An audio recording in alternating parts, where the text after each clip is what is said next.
તો જય માતાજી મિત્રો, મારું નામ છે અક્ષય સાથળિયા અને આજે હું આવ્યો છું બોટાદ જંકશનમાં અને આ તમે જોઈ શકો છો બોટાદ સ્ટેશન છે, તમે જોઈ શકો છો. અને આજે હાલમાં બોટાદ સ્ટેશનમાં અને તમે જોઈ શકો છો કે અત્યારે રિક્ષાયુગમાં કોઈ પણ પેસેન્જર બેસતું નથી, કારણ કે અત્યારે હાલમાં બોટાદની અંદર હડતાલ ચાલી રહી છે. અને અત્યારે હાલમાં તમે આ બધા હું ભાઈઓને તમને બતાવું છું, હાલમાં તમે વિડીયો જોજો અને આગળ તમે વિડીયોમાં બની રહેજો અને તમને હું માણસો સાથે વાત પણ કરાવીશ કે કઈ બાબતની હડતાલ કરી. ઠીક છે, તો આગળ વિડીયોમાં તમે બની રહેજો.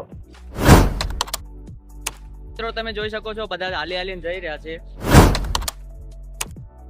જુઓ, પણ એક પણ રિક્ષાવાળા ત્યાં જવા માંગતા નથી, કારણ કે અત્યારે હાલમાં હડતાલ ચાલી રહી છે અને રિક્ષા કોઈ પણ રિક્ષા આવવા વાળા માનતા નથી. क्या कौन से आप? अरे बगैर आप ना हो घरना ना कोई नहीं जाना हो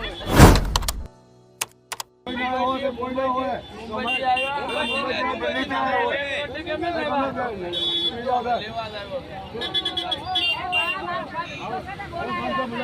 बगैर बात